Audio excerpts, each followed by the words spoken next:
Hey everybody, thanks so much for joining me here on the Greenery YouTube channel.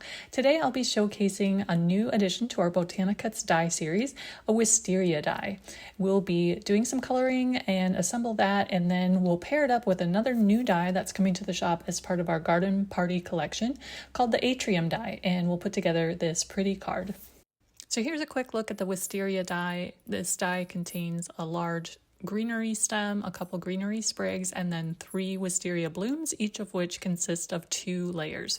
I would highly recommend snipping your dye apart as it is very intricate, and I have done that here, and I've also die cut all of the pieces from white cardstock. I'm going to position those on a gel press mat, which is just kind of a sticky, I believe it's probably a silicone mat. It's nice and sticky and grippy. I love to use it for ink blending. So I'm just going to start with my greenery pieces, my leaves and my branch. I'll be using Mowed Lawn Distress Oxide ink to just get a really nice layer of green ink onto my die cuts. I'm going to speed this video up just because I'm sure you all know how to ink blend. Just keep going. I'm using a small finger brush here, which is great for blending these oxide inks, and I'm just going to build up a nice layer of color. Then I'm going to switch to a little bit darker green ink. I'm using Rustic Wilderness, also an oxide ink, and I'm just going to add some touches of darker color kind of to the stem areas. Nothing, you don't have to be super fussy or specific, just add a little bit of darkness to the stem area.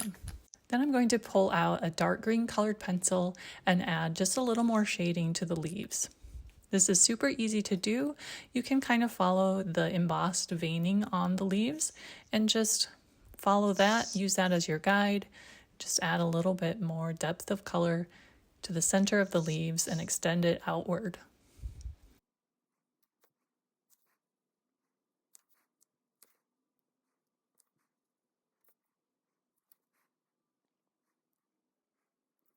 I'm also going to pull out a dark brown colored pencil and add some of that to the kind of the branch area where the leaves are attached.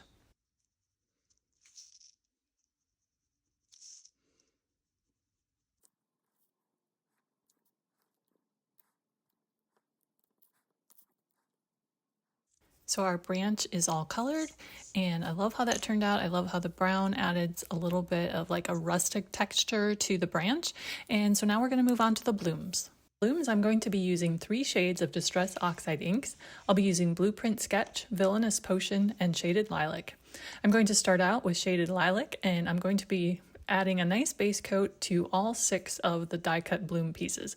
Like I said earlier, there are 3 blooms, each one has 2 layers, and I'm going to just give a nice base coat to all of those pieces using Shaded Lilac, and again, just a finger brush.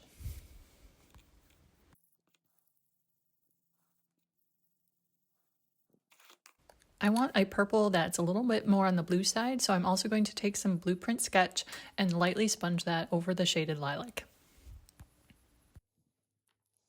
Next, I'm going to be adding a little bit darker color to the bases of the blooms, and I don't want to get that on the detail layers. I want the detail layers to stay that nice, light, airy purple color, so I'm going to pull those out and set those aside so I don't get any of this darker ink onto those pieces. So I'm going to take the Villainous Potion ink and just sponge a little bit of that onto these base layers. I'm also going to use some Blueprint Sketch and just kind of make that a little deeper blue color as well, so I have a nice variety of color.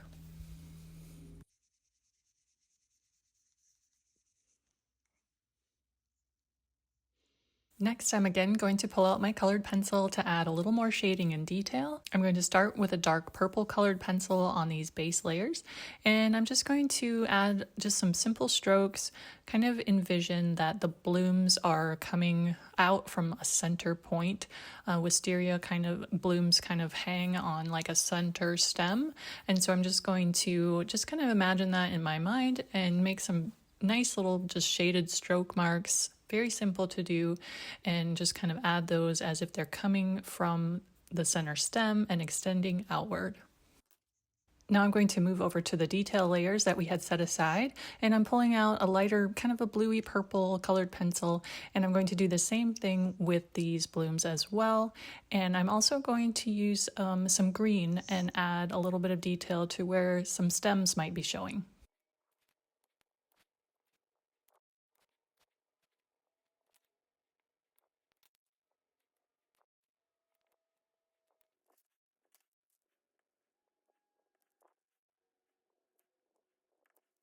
So I finished coloring all of the blooms, and now I'm just going to take a piercing tool and very quickly just pop out all of the interior detail cuts.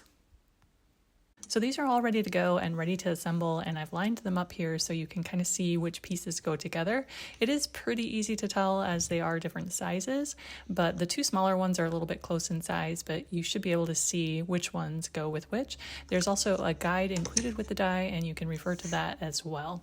So I'm going to go ahead and assemble the blooms. Each one, as I mentioned earlier, has a base layer and a detail layer.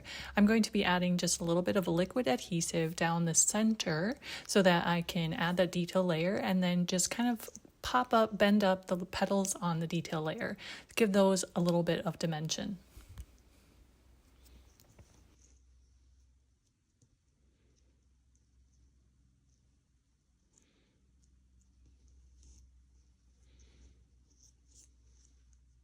The assembly process is the same for all three. You just layer that detail layer over the base, and you can see that you have it in the proper position by looking at the tips of the blooms. So there are some areas on each of the three blooms where the tips will match up. So let's turn these into a card. I'm starting off here with my card base. This is a white cardstock top fold A2 card base, and I'm going to be blending some tumbled glass ink at the top of my card base near the fold, and just kind of blend it outward and downward. Once I'm happy with my blending, I'm going to spritz that with a little water. These are oxide inks, and so they react with water and they just create a fun texture when you add a spritz of water. I'm also going to add some watercolor splatters.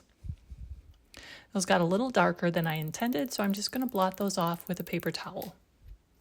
Once that's dry, we'll go ahead and assemble our card. So I have all of our card elements here, a few of which I prepared off camera. In addition to the 3 wisteria blooms that we just created, I did create 2 additional blooms so that I can create a fuller branch. I did those off screen. I also have an Atrium die cut. This is another new die that's coming to our shop as part of our garden party collection. I die cut that from a rose gold mirror cardstock. I added a sentiment as well off camera. I did this using our scripted sentiment stamp set and matching die. I love the way I was able to position that so that the curly cues on the word thoughts kind of wrap around some of the parts of the atrium. So now we basically just need to put it all together. So I'm going to use some liquid glue to adhere the atrium to my card base that we just sponged and splattered. And I'm using my precision glue press. This is an awesome little tool. It's from the makers of the Misty. Sweet Petunia makes this. It's great for detailed die cuts like this. And now it's time to add our wisteria branch and blooms. I'm just adding liquid adhesive to all those little leaves on the back side of my branch, and I'll position that at the top of the atrium die, letting a few of the leaves just kind of extend above that arch.